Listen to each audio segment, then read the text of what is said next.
Hello, and welcome back to our studies in the book of Revelation. We're trying to unravel this mysterious book, and we're spending a little time together. This is the second in a series of studies in the book of Revelation. And last time we began to introduce the thoughts and ideas that are going to shape our studies. We're still in that mode. We're trying to get our minds around what this book is about before we plunge right into it. And I warned you last time, you're going to have to suspend some of your beliefs for the time being.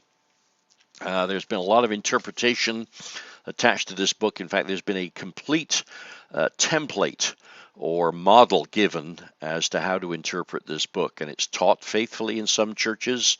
It's formed the foundation for books and movies that terrorize people sometimes. The idea of being left behind or being thrust through a tribulation, things like that, which is, to be honest, not exactly the understanding the church has had for 2,000 years, but rather a more recent interpretation that's been around for less than 200 years. And during that time, it has been proven time and again to be rather faulty. And so with the ebb and flow of world news, major events on the world scene, of course, we have an ebb and flow of interpretations. So we're going to plunge into this book. And as we do so, let's remind ourselves that last time we discussed the view of the author. We talked about the audience. We talked about the cultural and life setting, which was the Roman world. We spent a lot of time on that because it's extremely important. Who were these people? Where were they living? And what did this book mean for them? But we're going to pick this up now. We're going to go and further, and we're going to discuss both the structure of the book and the genre. We'll spend a lot of time on that because that is a key to understanding what we're reading. First of all, when it comes to structure today, let's just very quickly say before we pass on, this is a letter from a bishop to his beloved flock, and it is structured as a series of visions. And this shouldn't come as a shock to us. We should understand, because we've read the Old Testament, that all the prophets received visions. All the prophets had these ecstatic experiences where the Holy Spirit came upon them. If you were Isaiah, you saw the glory of God filling the temple. If you were Ezekiel, you saw God descending to look over the affairs of the earth in a winged chariot. Things like that. And so it shouldn't come as too much of a surprise that God chooses to give John a number of visions. In fact, we just say in passing that there are 7 visions in the book of Revelation. Interesting number, agreed? 7 visions, and during these moments of vision, John sits at the opening of a cave, and he looks up into the heavens, and he has what we can only describe as this IMAX experience, and he is drawn in a dramatic way into this incredibly powerful experience, and he takes time to write these experiences down, and this forms the letter that is sent to the book of Ephesus, and of course this is the book of Revelation that we're discussing. Now, having said that, we'll come back to this a little bit later, but let's move on to our main topic for today. What is the genre of this book? And the genre of this book is apocalyptic. Now, apocalyptic literature is highly symbolic, is visionary. We just made allusions to.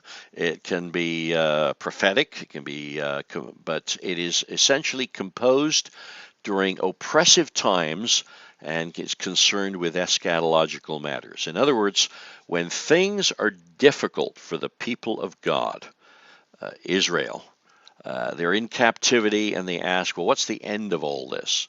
It is the type of literature that circulates, and examples of this literature that's supposed to encourage the the people of God during very difficult times would be Zechariah, Ezekiel, Daniel. Parts of Ezekiel's book would be apocalyptic. Daniel. Now, this type of literature, which begins circulating during the time when the Jews are in captivity in Babylon, is designed to answer the question, what has happened to us? Where is God? Why are the chosen people under such stress? And is there any chance that God could choose somebody else for a while? What's the outcome of all this? And so, in very simple terms, let me state that the Israel of God went into captivity under the oppression of the Babylonian Empire. And so you shouldn't be surprised then, as you read through the book of Revelation, you realize this is the story of the spiritual Israel of God being oppressed by the spiritual Babylon. And in Jewish thought, Babylon is that entity, the world, that oppresses the people of God. You know, even the poets. I think of Leonard Cohen, the great songwriter, who himself was known by his synagogue name as a priest within the, of course, Cohen being the name of the family name of the priesthood quite often.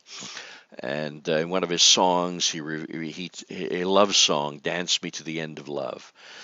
He uses the line, "Let me see your beauty let me see you as they see you in Babylon." In other words, let me see the worldly side of you, the sensuous side of you. And so he refers to the sensuousness of the world as the sensuousness of Babylon. And so throughout the book of Revelation, in Jewish thought and Jewish mentality, how do you speak about the world outside of the community of God's chosen people? Answer, it's Babylon. And so just as physical Israel went into oppression under physical Babylon, now Revelation is going to speak about spiritual Israel being oppressed by spiritual Babylon. You go back to the book of Daniel, and what is the theme? Answer, God reigns in the affairs of mankind. And in what is the answer in book of Revelation? God reigns in the affairs of mankind. Hang on there. God is still on his throne. He is still in heaven, and he is still looking over the affairs of the world. Now, once you grasp that, it begins to make a lot more sense. The problem is, being human, we want to make this all about us, all about me. And so our mode of interpretation, which typically should be what? Exegesis. Exegesis, which requires that you and I read anything in the scriptures and read it for what it says. Try to understand what it's trying to speak to us. However, there's a very human tendency to practice eisegesis, which is what? Let's fit this into today's circumstances.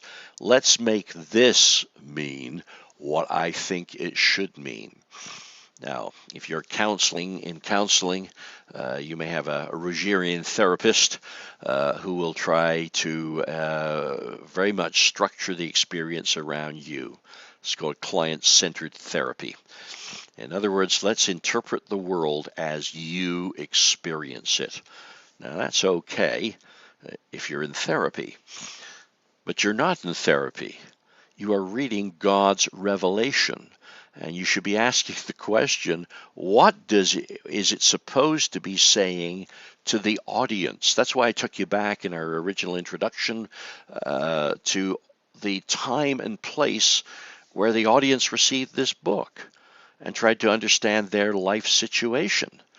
I think the expression is Sitzenleben, Lebenssitzen, or something like that. the place that you're sitting, the space that you occupied in that time and place. But today, we keep asking, well, uh, what does it mean for me? Well, yeah, you should be sort of a little bit careful with that. You should not be trying to practice eisegesis. This is a highly symbolic book, and the visions that are unfolding need to be handled with care. And look at the incredible uh, pictures that are painted in this book. And look at all the misinterpretations that have been offered. I know as a young person, I first read the opinion of one individual who simply stated that, well, the book of Revelation is clearly written by somebody who's under the influence. Of course, this was the 60s when I was young, and so the idea of somebody being on acid was quite, quite popular. This was before people began to really understand the dangers of dropping LSD. It was thought to be a way to liberate creativity.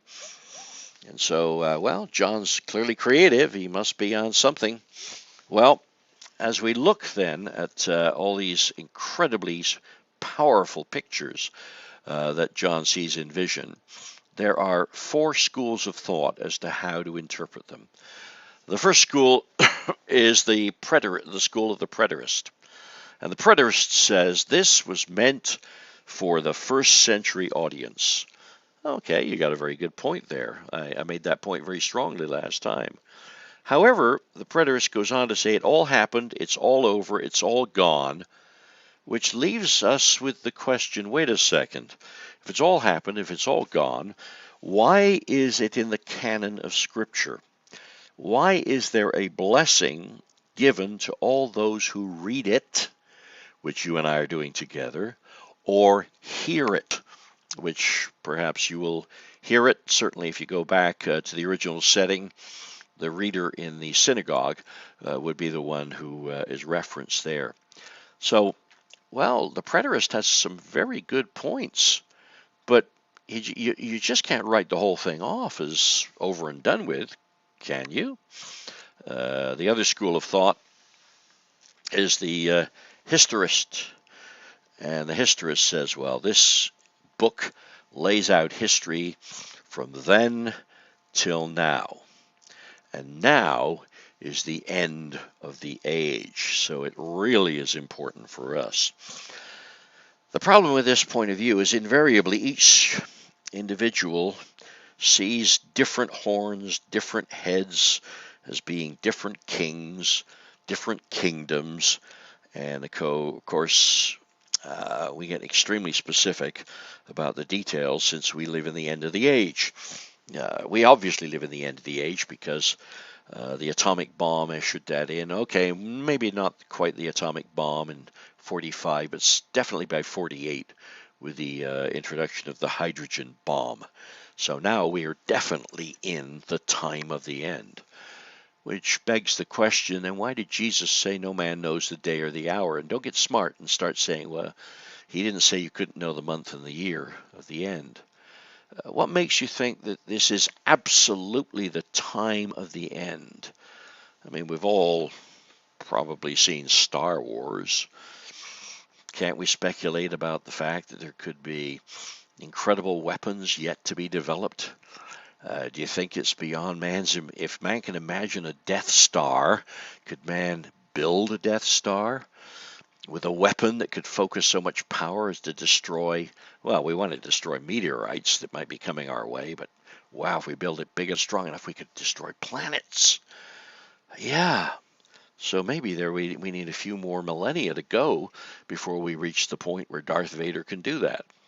Now, before you write me off as just being facetious and cynical and critical, realize that what I'm trying to say is this point of view can be very self-serving. Well, we all know which head represents Napoleon, right? And then another head must represent Hitler and Mussolini. And so we could probably figure out who is the beast. And, well, if you happen to be an enthusiastic Protestant, I think we all, nudge, nudge, wink, wink, know that Babylon the whore of Babylon is in fact the Roman Catholic Church. That was a very popular view. Uh, During the Protestant Reformation, that was a very popular view. If you happen to be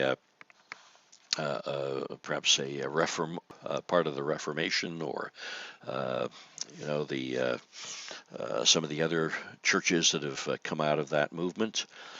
Again, it's very, very self-serving.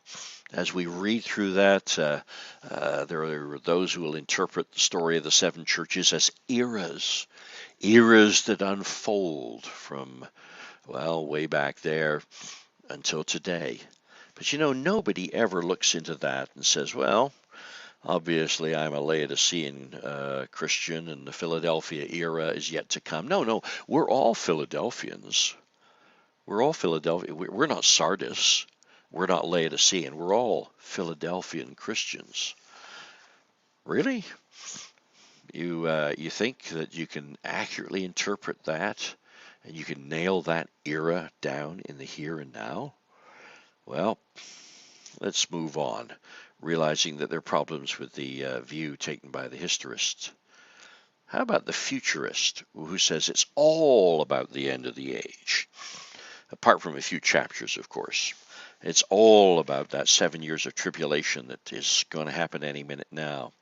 It's all about the rapture. It'll take me away, but not you. It'll leave many behind. It's all about understanding 10 nations in Europe. That's what I grew up understanding. There'd be 10 nations in Europe. Oops, they're like that community keeps expanding. Last week there were 28. No, 27. Britain's dropping out. Things like that. And so back and forth it goes. Russia will invade the Middle East, and the Antichrist will appear. Just read your newspaper. You live in dangerous times. This particular point of view causes some to perhaps name the onset for the end of the age. It's World War II.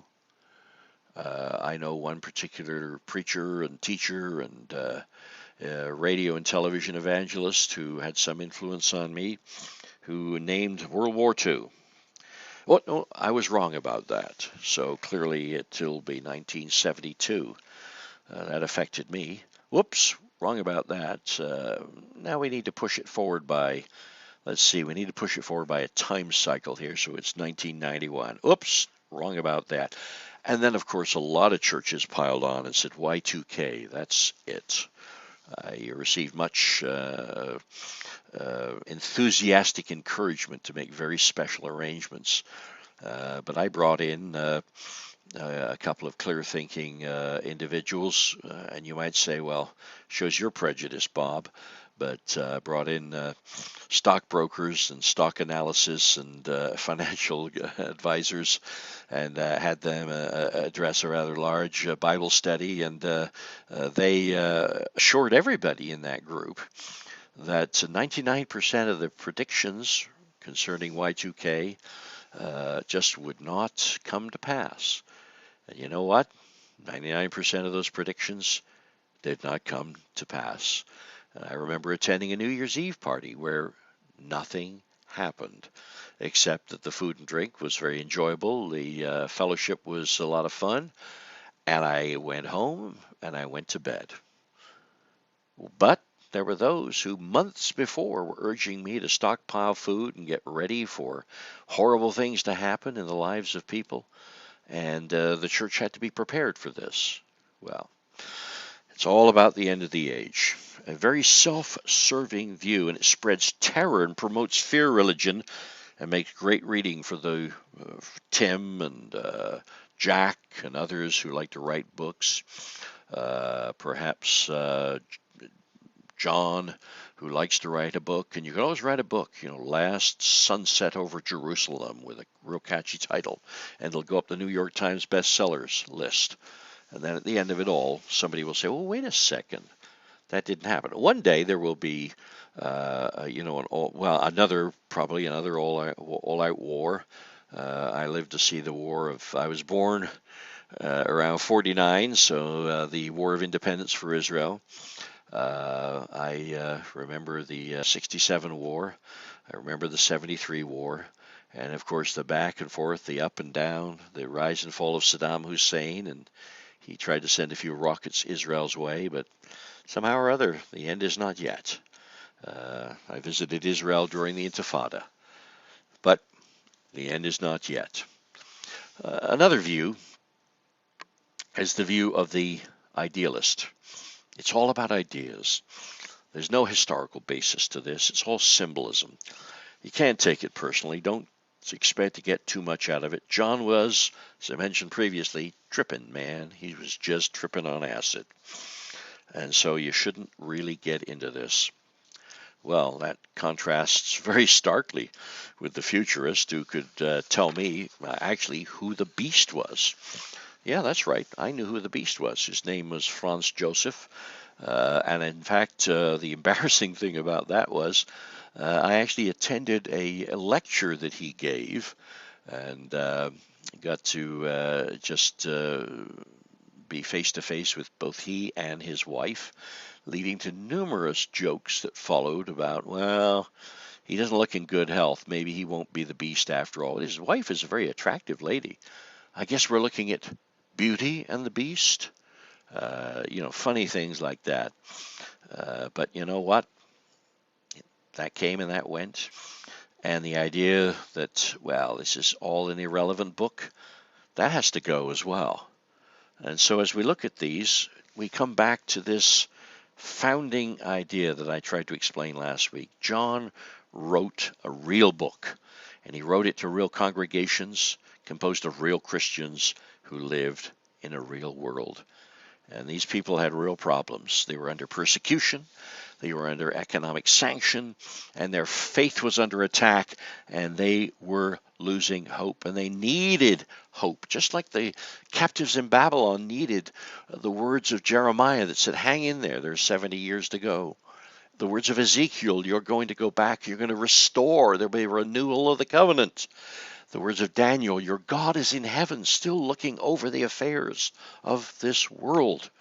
And so, this is John's message to us. Yes, you are in distress. And all of this, by the way, I remind you, is made plain up front. What are we told in the introduction? Let me repeat. This is the revelation of Jesus Christ. Wait a second, where did Jesus go? My friends are sick. I am being defeated. The temple is being destroyed. We are under persecution. What happened to all those miracles? Oh boy, times are tough. Where is Jesus? Well, he is in heaven on his throne. So this is a revealing of Jesus Christ. Or as the Message Bible puts it, a revealing of Jesus, the Messiah who loves the world. Now that is encouraging. But of course, if you take the prophetic approach, where you know all of this, and you can tell me who the beast is, and you can tell me what it all means, this type of idea, well then you don't really have to live by faith, do you? Because you have sight. I remember rather arrogantly a quarter century ago countering the argument, well, you really don't know anything about anything, do you? By saying, I can count backwards. I can count the number of resurrections so far of the Holy Roman Empire, which of course is the interpretation that creeps in. Ergo, I know where we are, and I know there's one more resurrection to go. And I can tell you that where it's going to be. It's going to be in Europe, and I can tell you what's going to happen. Russia's going to invade the Middle East, and on. I could spin those things. Well, that's the exact opposite. It's rather arrogant, and it says, well, God expects me to be meek and teachable. But when I'm not meek and teachable, well, I can tell you who the real Christians are, and you're not one of them. I can tell you who's going to be whisked off in a rapture or taken to a place of safety, and you're not one of them.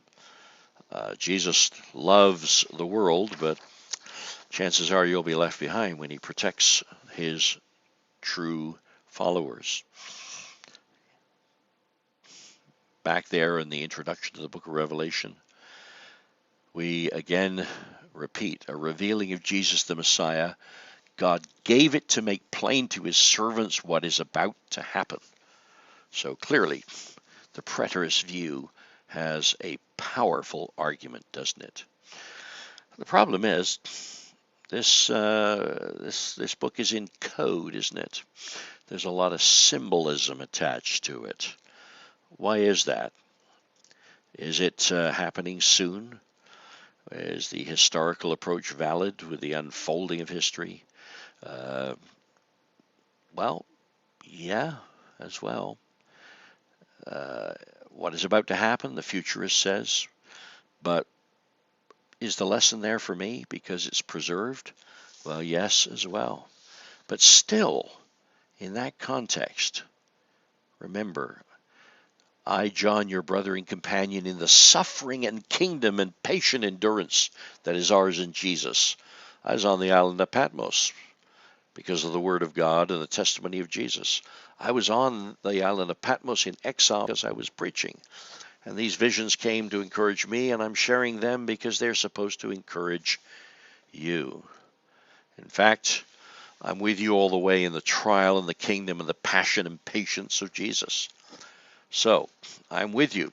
I'm with you in the midst of persecution. And furthermore, this book of Revelation is not quite like Daniel. Daniel was told, put the book under lock and key until the end.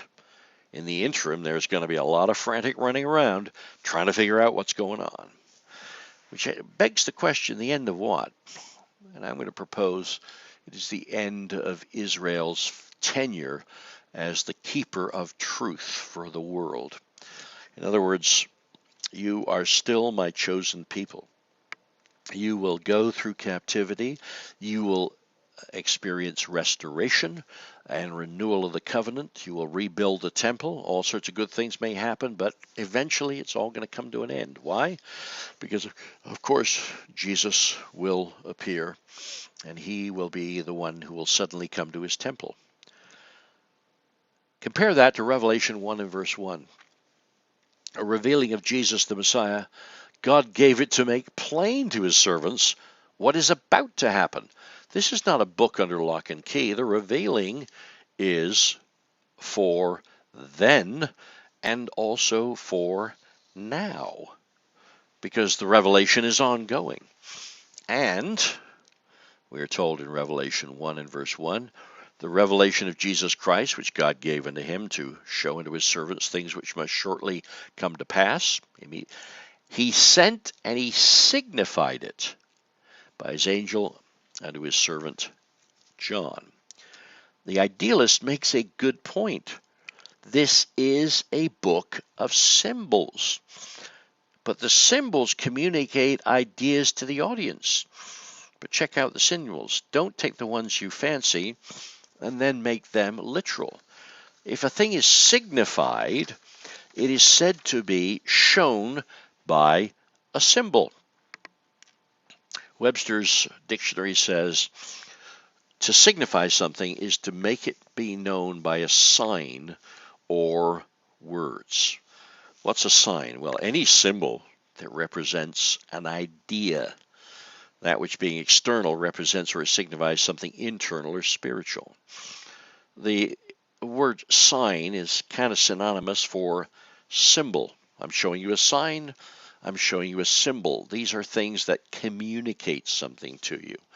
If I show you an exit sign, then you know that underneath that sign is probably a door or a window that you should pass through in the case of an emergency, or just in the case of any desire to get out of the room that you're in or the building you're in.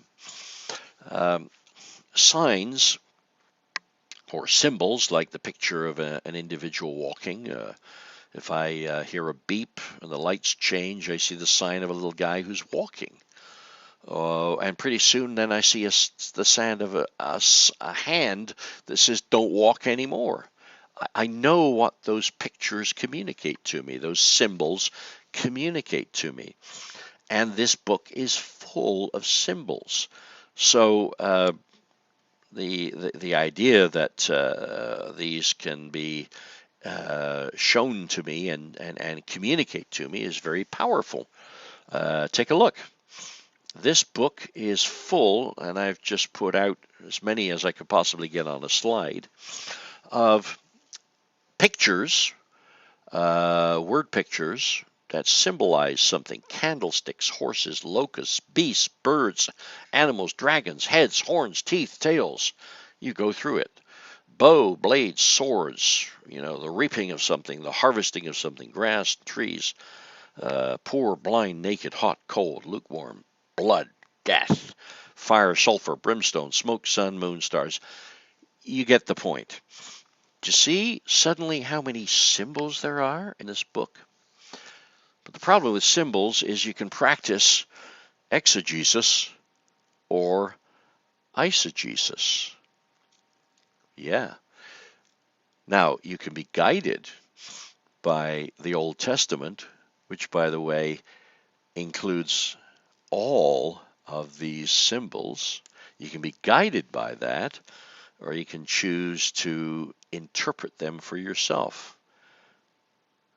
Right now we're living under the, I beg your pardon, we are living under the curse of COVID-19 virus, the corona flu. And somebody sent me this, which I thought was important to share with you. You notice the word corona. It has 6 letters. And we know that's highly significant, right? And look at those 6 letters. If you count them off, you will note that C is letter number 3 in the alphabet. O is number 15 in your alphabet. R is just 3 letters, so that's 18. O is 15, N is 14, A is, of course, number 1. Add those numbers up. What do you get? That's right, 66. So the number of the beast is clearly identified as the number of the C19 virus. Hey, I bet you didn't know that, did you? Now, think about that for a minute. I grew up in England, and Coca-Cola was very expensive. But the cheaper soda pop was called Tizer or Corona. That's right. I grew up drinking Corona. And when I became an adult, I've been to Mexico 3 times now. And on each of those occasions, I found the opportunity to drink Corona beer. That's right. I have imbibed of Corona beer, and that is not the amber nectar of the angels, my friend. That is the poisonous swill given by the beast to his followers. Now, before you start mocking me or rejecting me because I say that, this is the sort of thinking that has powered people for the last 200 years. Napoleon, add the numbers up in his name. Mussolini or Hitler. Identify the wording on the Pope's crown. That can also be added up to 666. There are a lot of ways. In fact, this was played a great deal by one particular denomination that had a woman, I believe, as one of her principal founders and prophets within their movement. And then somebody broke down her name and found out that you could add that up to 666 as well. Then the interpretation method became less popular. So, be ye warned. You can make this fit by the power of eisegesis a lot of things, whether it's soda pop, beer, or the C19 virus. So, there are a lot of symbols here, and you should be very careful how you use them. You see, you can look at the symbol of the slain lamb and you say, yes, that is Jesus, symbolic. Or you can look at the symbol of 666 and make that literal. Isn't it obvious? You can look at the symbolism of the bride of Christ. Well, that's obviously the symbolism for the church. The New Jerusalem, which is a city 4 square with streets of gold, which is described also as the bride of Christ. But you make that what? Literal. And so there are those who believe there will be a cube hovering above the earth, and there will be places assigned for the saints to live in that cube. I heard a sermon once based on that premise. How many rooms would you have in the city four square? There is only one city four square. That is literal. And that is the cube that flies through space and is occupied by the Borg. Oops, I've been facetious again. Yes, I am. I am a bit of a Star Trek fan. I'm a bit of a Star Wars fan. And, well, the Borg, they're the only ones who live in a cube. Locusts from the bottomless pit. Well, obviously a symbol. Men with hair and teeth. Literal. Bowls of wrath. Clearly symbolic. 144,000. Literal. If you happen to be part of a small sect or denomination that believes that there are only 144,000 who should keep communion. Jesus on a horse, obviously a symbol. The sword from his mouth, literal. Beasts, symbolic, clearly. Lake of fire, literal, Bob, literal. And I remember some years ago an individual who disagreed with what I taught in a sermon that was posted online. He wrote, and he said that I personally would be doing the backstroke, trying desperately to survive in the molten fire of that lake. Wow. Not a nice picture, not something to look forward to. Thrones, symbolic. 1,000, literal. And so you will read that in Revelation 20. Take the thrones with a grain of salt, but the 1,000 years, literal. The woman on the beast, symbolic. 2 witnesses, literal. Yes, I heard a sermon some years ago, and the premise for that sermon was, even as we speak in this moment in time, the 2 witnesses are alive on this earth, preparing themselves, or perhaps being prepared, to prophesy in Jerusalem and die. And the whole world will, of course, see, because now we have satellite television. The pictures will be shown on Fox News and CNN. 2 witnesses, literal. You must back up and realize you're dealing with what? Apocalyptic literature. And that's a huge key. The imagery of Revelation will consist of echoes of all that's gone before. And remember, the audience that reads Revelation knows the Old Testament. They hear it read weekly in the synagogue. They know about the temple, the symbolism of candles and altars with blood dripping off them. And they also know the interpretation of these things because they have been schooled in Pauline theology. He was the founding pastor there. He was the preacher and teacher for quite some years. They have received books like the book of Ephesians, the books of Galatians. The book of Galatians probably made it there pretty early as well. And they were pastored by Timothy. And Timothy received a couple of letters from Paul as well. He lived there. John lived there. They were given keys to the interpretation of this particular book. And the big key that they understood was this book is apocalyptic, and it is drenched in symbolic, visionary pictures. It's prophetic literature in that is composed during the oppressive times and is concerned with the great issues of eschatology. It's supposed to encourage these people in the way that the book of Daniel came to encourage those people. And I remind you, what was the book of Daniel presenting to the people in that day? Zechariah, Ezekiel, Daniel, what was their message? Answer, the Most High God is sovereign over the kingdoms of men. And what is the message of Revelation? Exactly the same. Your Savior is alive and well, and He is dwelling in the heavens, and He is watching over you. And of course, I have taken your time today, and so I am going to leave you with that thought. Hopefully, encouragement for the power of endurance during this difficult time. And hopefully we will be back together sometime very soon as we continue this introduction to the book of Revelation. And we wrap our minds around what it is to understand this absolutely fascinating book. But for now, I wish you God's safety and protection during this very trying time. I hope you remain well, that the individuals that you live with are getting too stir crazy, being locked in, locked down. I hope you're not too frustrated having to line up at Costco and wait for 10 or 15 minutes before you're allowed in.